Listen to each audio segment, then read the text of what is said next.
The following program is brought to you by Tiger Media Net. That program being It Came from the DVD Collection.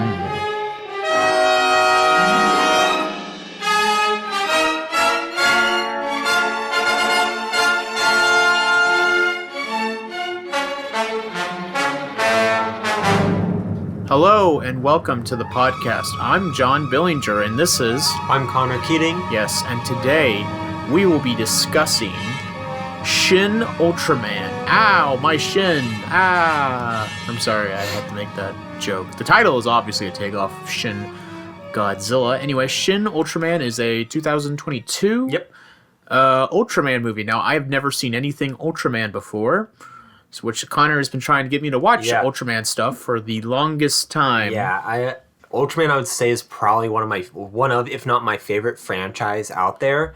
And since I learned that John hasn't seen anything Ultraman, I have been trying to figure out what would be the best way to do an episode around him.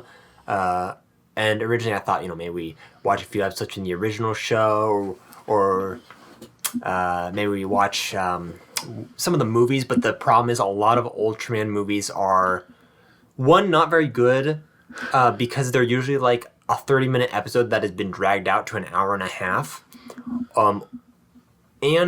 Or they are heavily, like, you have, like, the entire show, and then they tack a movie onto the end. And so it's like, you have to, you have all these characters and things that they don't explain because they expect you to have already watched the whole show. So it's like, okay, I can't do any of those, right? And so Shin Ultraman, I finally got it on DVD because can I go into the DVD history? All right. So this movie came out in theaters, right? Like a year after, in American theaters, a year after the Japanese theatrical release. And so that's where I first saw it. And then following that, it took a while, but eventually a company named like Cleopatra Entertainment finally got the rights to distribute the film in the U.S. And they did a horrible job with the subtitles.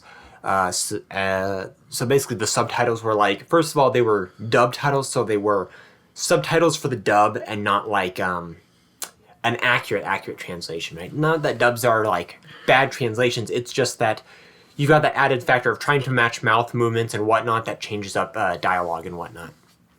Whereas that's not much of a problem in subtitles.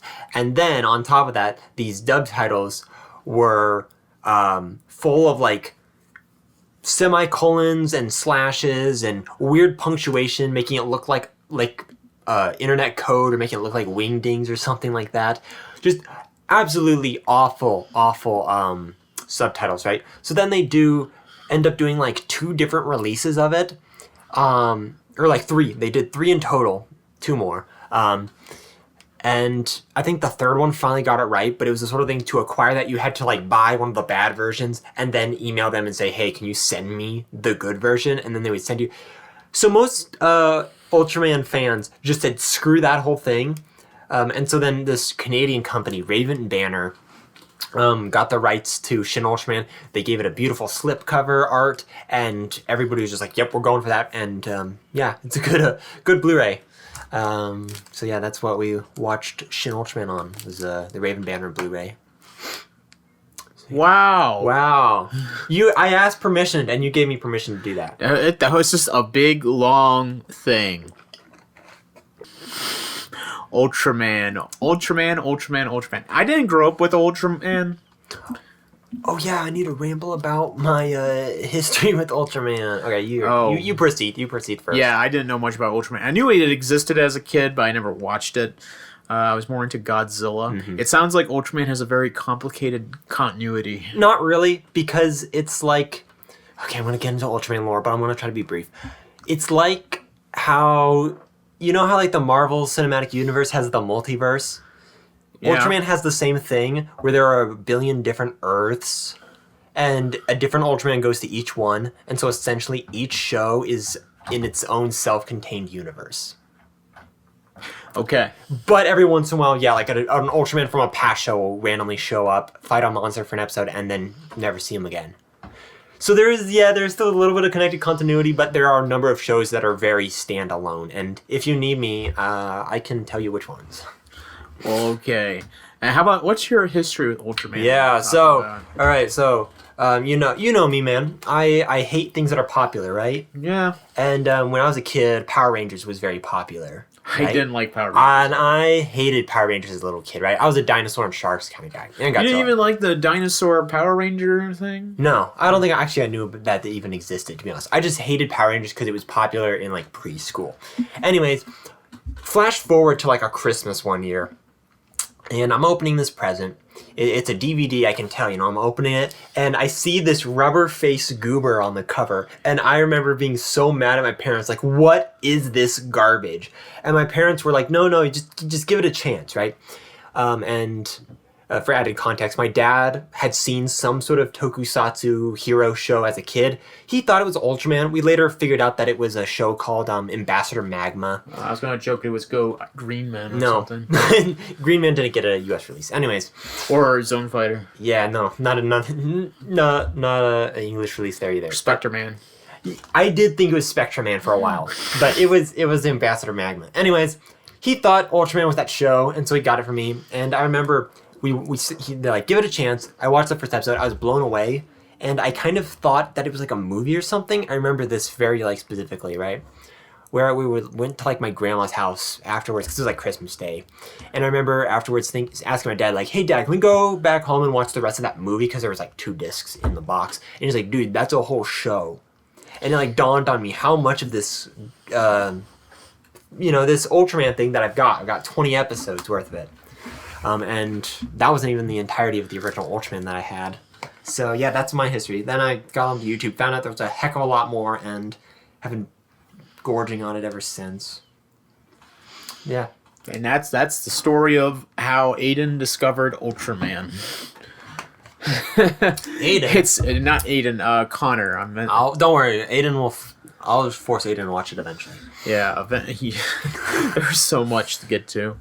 With this movie, it's like, where do I even start? Do you want me to go on another rambling spree? You seem to be the Ultraman expert. Okay, all right, we're gonna go on a rambling spree. So the plot of this movie. Yes, please do. This is like about as complicated as like the Odyssey. Okay, so like what you got to know about this movie is that it's essentially they've taken 5 episodes from the original Ultraman and stitched them all together.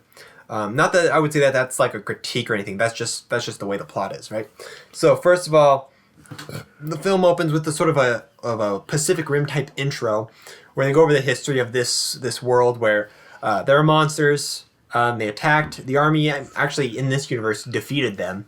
Eventually, they established the. I can't remember what their organization is called. I think it is just SSSP, which is the name of the original science investigation team. It stands for Secret Science Search Party. Anyways, they're established and they're tasked with dealing with monsters. And so the film opens with this invisible monster Naranga attacking, and then this one of our main characters rushes out to save this kid that's in the city while the monster's attacking. Suddenly, this giant from space appears on top of them while he's trying to save this kid, killing him. And then, the giant shows up, beats the crap out of this monster, Naranga. And then they're like, whoa, what was that? And then we get to the next episode in this thing, where we've got another monster named Gabora, shows up, starts attacking. At the same time, the science team is investigating Ultraman as well, trying to figure out who this is. A new member of the team joins. Also, that one guy who died earlier. No, he's fine now. He's just really weird. And then we learn that he can transform into Ultraman now. There's some weird connection there. Ooh, wonder what that is. Then he fights the monster, and then this alien named Zarab shows up after they defeat the monster, and he's like, "Hey, what was his plan? Oh yeah, he's trying to make an alliance. Cause a war or something. Yeah, he's trying to make an alliance with You're thinking of Mephiles. He's trying to make an alliance with them and the humans, and he's like, hey, Ultraman's bad, kill him. and then he like captures Ultraman, takes on like his form, and then starts causing problems. The one lady goes and rescues the guy who turns into Ultraman, and then he turns into Ultraman, and then the two Ultraman fight, and then you got Mephiles who shows up, and he's like, "Hey, I'm gonna give Earth the power to essentially turn into Ultra-like beings, so they're giant and indestructible." And he's basically trying to turn humans into bioweapons, and then like sell them to aliens or something like that. And so then him and Ultraman, they fight and fight and fight and fight and fight. And then they have to stop fighting because Mephiles realizes that the other Ultramen, the other guys from the Land of Light, they're going to send a super weapon called Zeton to destroy planet Earth. And so he leaves, and then basically it's this whole thing of Ultraman cannot defeat Zeton. Everybody feels powerless, and then he's like... And then he basically like gives humanity sort of just like the basic schematics of like this dimensional stuff that Ultraman utilizes. And he's like, all right, now figure out a way to defeat Zeton. And then they do, and then they defeat Zeton, and that's the movie. And then Ultraman dies, but he gives his life to save this one guy, so that guy survives. And then he actually reappears in Shin Kamen Rider, the third film in the Shin series. So yeah, that's the plot of Shin Ultraman. And that was the story of the Odyssey. Well, oh my god, how did you even memorize all that? I didn't, to be honest. I skipped over a lot of stuff in there. I've also seen this movie like 3 times already. This is my 3rd time. Oh my god, my problem with this movie is like... It feels like so much stuff happens in this movie, but it also feels like nothing happens in this movie because I really don't feel like there's any sense of urgency in this movie. Like, I don't feel like any of this is actually happening, if that makes any sense. Well, like what? Like it's a dream? Well, it feels like everyone's on autopilot. Oh. Like, it feels like the characters are just like, huh, okay. Kind of thing. Well, I think that's part of the... Because, like, okay, so this film it's this pseudo-sequel to Shin Godzilla, and it's kind of making fun of Shin Godzilla. How is this a sequel to Shin Godzilla? They never mention... Hey, remember when Godzilla attacked a couple years ago? I mean, no, they don't mention him, but you do have the one guy who reappears, and that's meant to be the same character. You also have Gomez... He was like the first monster, and his model is literally the Shin Godzilla model, but they stuck a horn on his head because that's what they did for the original Gomez. Anyways, and then in Shin Kamen Rider they further established that link between the 3 movies. Anyways, point is that I don't know what my point was. Isn't that just that just sums it all up? Yeah. Oh, it's that I don't remember what my point was. No, I don't remember what my point was. Wow, what a movie. I couldn't get into it as much as you. I'm sorry, because it just nothing grabbed me or anything like that. You know, it's just like it is. Oh yeah, it just felt like a straight line. Yeah, this is like a parody of Shin Godzilla in a way, and it is. They parody a lot of the shots in Shin. Yeah, they parody the camera work especially, and they really go over the top more so than Shin Godzilla did. And then there's also the fact that you got all that government sort of stuff that they kind of ham up, and that's kind of the thing about Shin Ultraman is that I wouldn't say it's a comedy, but it's a lot more humorous, right? Shin Godzilla is straight and serious, and you got a few silly one-liners in here and there. One-liners, my noodles got soggy, whatever. Whereas this is like pretty much funny or at least lighthearted throughout. So that might be where that whole there's not any urgency kind of comes in, is the fact that it is kind of a joke. Well, it doesn't really seem like a joke. The problem. When you watch it, it's just really odd. Yeah. When you watch it, that's just me. You get the joke because you've. Maybe if I've seen more of Ultraman, I would have. I don't really think so, because that's kind of why that sounds encouraging. That's why I showed you this one, because this is like one of the few Ultraman movies where there really isn't anything like you don't need any outside context to, like, I would say, understand this movie. I think this is a very self-contained Ultraman movie. I'd say, like, the two other sort of, like, best introduction movies are, like, Ultraman Nexus, or The Next. It's called Ultraman The Next, and then it gets a sequel series, The Nexus. But that one is very dark. And then you have Ultraman Rising, which is an animated movie on English movie on Netflix.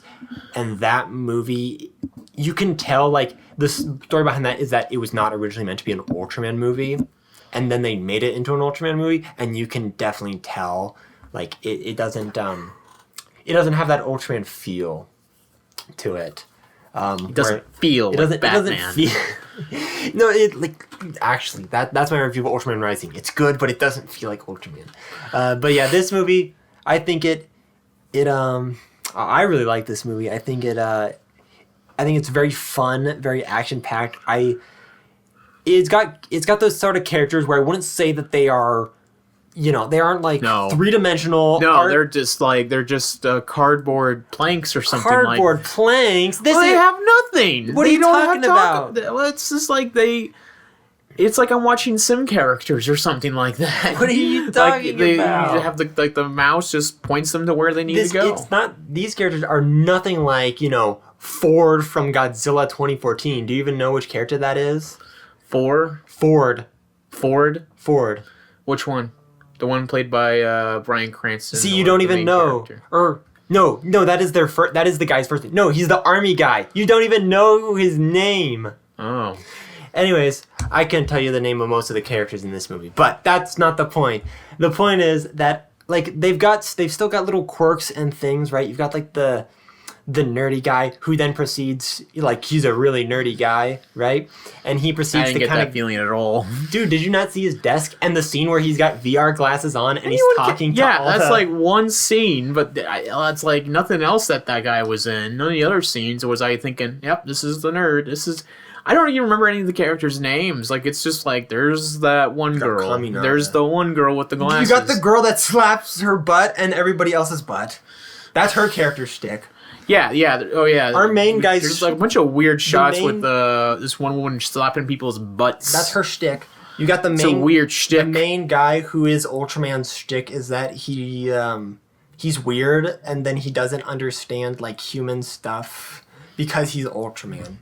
Right? I think you're Ultraman. You don't understand human stuff. I think that this is... I like the characters. They're not the most, like, three-dimensional overarching characters, but how many monster movies have three-dimensional overarching characters? Well, I know, I can think of plenty. Well, there's Godzilla -1. Yeah, there's -1. King Kong. Godzilla against Mechagodzilla. But that's not the point. What I'm meaning is, like, most good monster movies simply have fun characters, and I would say that I think the cast of this would disagree. He disagrees that the cast of this movie is fun. But then, would you say that the action in this movie is bad? No, the action in the movie is good. Like, the effects and everything are good. Okay, that's where I disagree. I don't think the effects in this movie are that great. I do feel like they are a little slow paced as well. Like between action sequences. Yeah, and then when the because like monsters are fighting, they're just kind of like a step forward, sort of thing. Oh, like the movements are slow? Yeah. I think that's mostly due to the fact that they're trying to, like, emulate that sort of suit type thing. I know a lot of motion capture was used for this movie. But yeah, I think that was trying to emulate the various suitmations, slower, bigger movements, that sort of thing. But I can see where you're coming from. I do think that the animation and the CGI is a little iffy. Here and there, but overall I think a lot of the action sequences are very fun, and I really dig the soundtrack for this movie. The first half is essentially like all original tracks from the original show, and then you get to the Zarab fight, and they do like a cool like sort of like guitar remix of his battle theme, and then by like Mephiles and Zeton's battles, they're doing like totally new music. I'll take your word for that. Yeah. And I really dig the music. I don't know if you even noticed the music. I liked the music because it reminded me of the older Godzilla films and all that. But, yeah, it's just... I didn't like the characters and didn't like probably the pacing. It does... That's one of the kind of the drag. main critiques of the film is that the pacing is very, and the whole structure is weird because you say it's just like the first 5 episodes. No, it's episodes 3, 9, I think it's 17 or 18, 36, I think maybe it's like 35, 36, or 37. No, it's 36. I'm positive. And then episode 39, which is the last episode, all smashed together. So it's episodes from across the show, and they're not they're far from one-to-one retellings. It's like Naranga and Gabora are like the closest, and then the other ones are very, very. I feel like they really don't connect too well. Yeah, that's kind of one of the main critiques of this film from a lot of people is that the stories aren't quite that well meshed together. Like, it kind of reminds me of, in the 80s, they made a bunch of theatrical Looney Tunes movies where they just stitched together a bunch of shorts together and added new animation to make a plot, but it doesn't fit well. I think I remember seeing one of those on like Boomerangs ages ago, and it's like, and I remember thinking like, holy crap, this is like the longest movie ever. It was like, I think the Halloween themed one, and it just kept on going and going and going. Anyways. Still good shorts. Yeah, but it's like, holy crap, was this not a long movie? I don't remember which one, that was ages ago. Anyways, Ultraman. There's a lot longer movies than that. Yeah, I'm watching the Human Condition trilogy right now. That's 9.5 hours in total. With 3 films. Oh. I thought it was like, one big movie or something like that. Technically it is. Someone in the 20s, someone made, Erich von Stroheim, very notorious director back in the 20s, tried making a movie called Greed, which was, I think, 8 hours long, and the studio trimmed it down to an hour and a half or something like that. And he was like, I am done with the film industry. They do not understand art. So yeah, Shin Ultraman. Shin Ultraman. I don't know what else to say about this movie. What was your favorite monster or alien? I really like the one with the drill. Drill Gabora, yeah. Gabora, that was a pretty cool design. I'm not too big of a fan of his original design. I think it's like, of the Baragon clones, because, you have Baragon from Frankenstein versus Baragon. They took a suit, stuck different heads on. I think he's like my second least favorite, because Magular is pretty boring of them. But I will say, his design in this, very, very cool. He's got a cool fight scene where you got like Ultraman like picks him up by his 2 tails and spins him around. Yeah, it reminds me of something from the Showa Godzillas. Yeah, the scene where he, the scene where he like spins around while he's in the middle of the air and then whacks Gabora. Yes. So yeah, one of the funny things about this movie, one of the funny things that they did, right, is so you know how you've got like that flying Ultraman model. Yep. That's meant to like be like the old school flying models where you'd have just like a stationary. Well, yeah, I remember they had that with King Ghidorah. Yeah. Your favorite film of all time, Godzilla versus Destroyer. Yeah. It's kind of meant to be like that, where it's this like stiff model, but here it's like, I don't know, it's a fun homage to those older films and things, and there's a lot of old school homages to the original show that would go straight over your head, but I didn't think that they're not important to the plot, that sort of thing. Yeah, is Ultraman a movie for the fans? Shin Ultraman a movie for the fans? It probably is. Yeah, it probably is. Maybe should have showed you like Ultraman Nexus or something like that, but there's a lot of weird moments in this movie. Yeah, there are a lot of weird moments in this movie. Like the scene where they turn the lady giant. Yeah, that is an episode. That is from the original Mephiles episode. That does happen to that lady. Oh, I thought they were trying to pay homage to Attack of the 50. No, that was from the original episode. Man, I remember the part where I laughed with that was when they she found after she like woke up from hypnosis and everything. She found a bunch of people like took photos and videos of her and posted them online. Yeah, and then half of them were like blurred out or something like that. And then Ultraman like erased. No, that was the alien. The evil alien. Okay. They don't know he's evil yet. Are you sure? I don't know. What? That he's evil? Yeah. Well, yeah, he's the one that was trying to sell. He was trying to make people bioweapons. It's very hard to tell with this movie. Well, anyway, what's your rating for this? 9. I really like this movie. I honestly think that I prefer this movie over Shin Godzilla. Those are fighting words. Yeah, I know. I just really like. I just have a lot of fun with this movie. That's like saying, you know, I really like Godzilla versus Megalon more than Godzilla -1. Okay, it's not that far. I just think that this is just a really fun Or movie. that's like saying, you know, I think I like King Kong Lives. I think I more like than Son of Godzilla. 1976 King Kong. Or I think I like Son of Godzilla way more than GMK. True fact, I do. GMK. Don't you mean Godzilla, Mothra, King Mothra, Ghidorah, Giant Monsters All Attack. Attack? You have to say the full title, dude. Wait. It's the full title. Anyway, the only way that title could have been better was if they went with the original and went with Godzilla X Varan, Baragon, and Anguirus. And Anguirus, Giant Monsters All Attack. Anyway, my rating for the film, I'm going to give this movie a 5. 5? You decreased it by 1! Yeah. Well, this is because talking it over, I was just like, yeah, I'm going to give this movie a... Oh my gosh, I'm going to force him to rewatch it. Anyways, would you give Ultraman a chance in the future? Like, just watching the shows? Maybe. I would say that, I think knowing you, start with Ultra Q. That's the very first one, and it's very Twilight Zone with giant monsters, essentially, right? So it's a lot like the 50s and 60s Toho monster movies, though it does have a few episodes that are more Twilight Zone where they don't have a monster or anything, where the monster is like a kid that turned into a monster for being greedy, and now he has to eat coins or else he'll die. Real Ultra Q plot episode. Yeah, I would say start with that and then move to Ultraman and then like Ultra 7 and then return to Ultraman and then don't watch any more Ultraman shows because after that they kind of get bad, except Ultraman Taro. Hey, real quick, just for fun, can you list out the list of every single Ultraman show right now?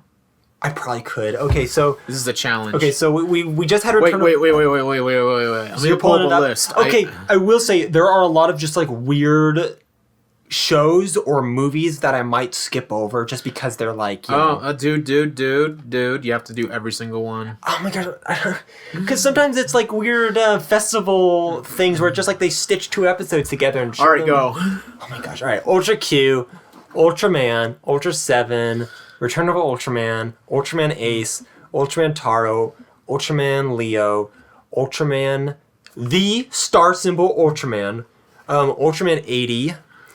Okay, and then you have, because then they take a big... We're up to the Heisei series. They take a big break, and you have Ultraman Great and Ultraman Powered.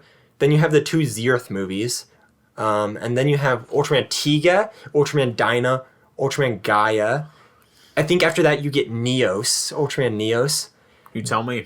Then you get Ultraman Cosmos. You got the list. Ultraman Cosmos. Oh, this is where I start to break down. I think Nexus is after that. Then at some point you have Ultra 7X. He's in there somewhere. I think then you have Max, Ultraman Mebius, Ultraman... Oh, I'm breaking down. I think this is when actually you get Ultraman... Okay, no. This is... Oh, I'm breaking down. There's a show in... Okay. You got like a dozen more. Okay, you've got Ultra Galaxy... A Mega Monster Battle, Ultra Galaxy Never Ending Odyssey.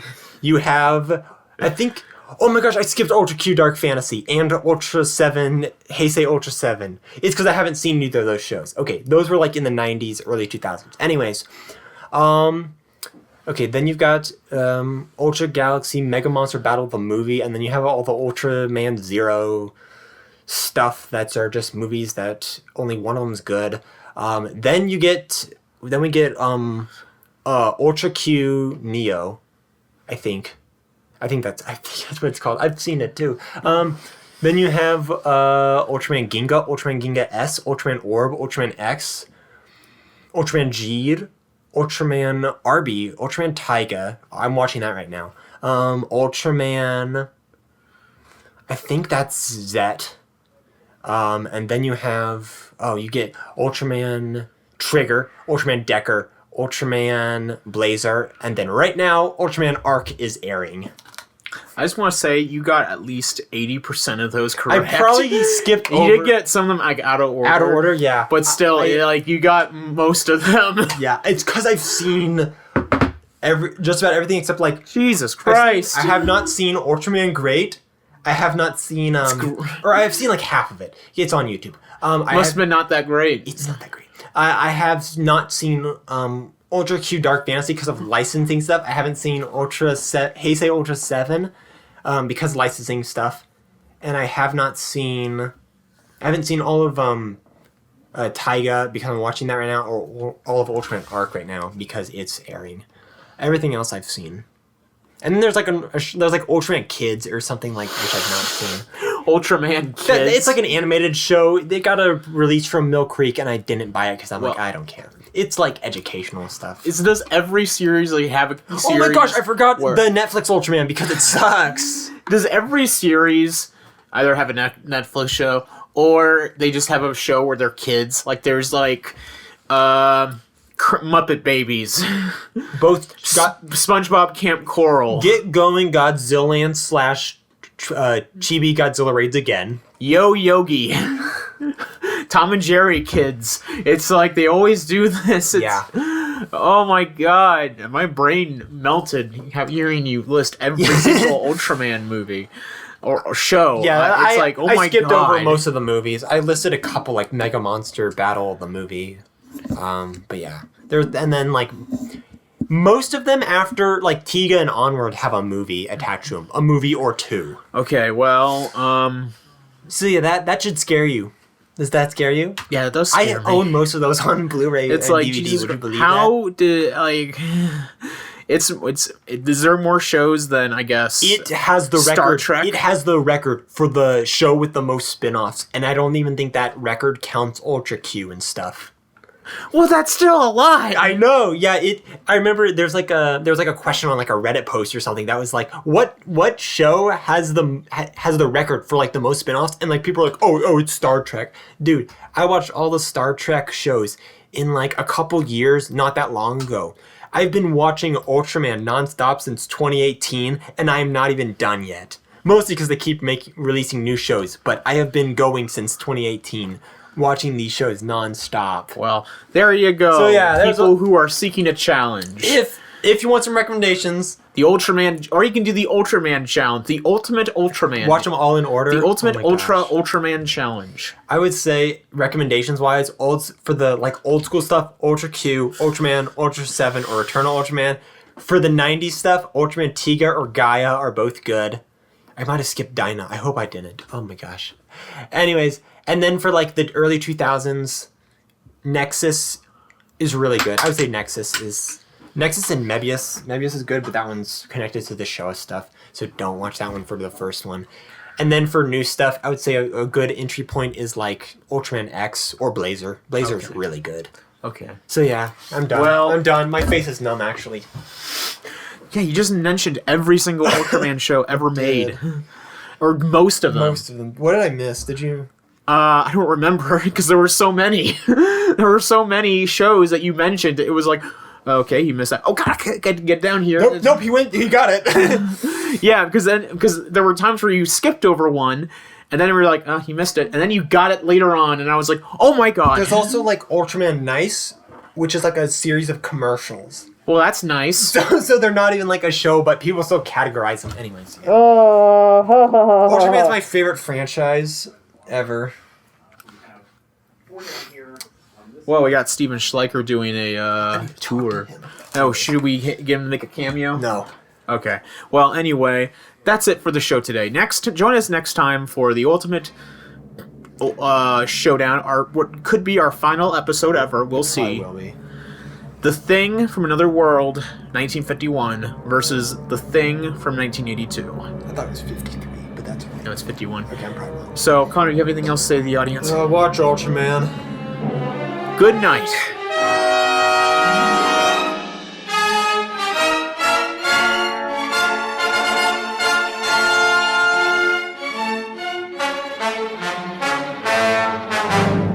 This podcast was hosted and produced by John Billinger and Connor Keating. The movie covered, Shin Ultraman, is the property of Subaraya Productions. This has been a Tiger Media Net production.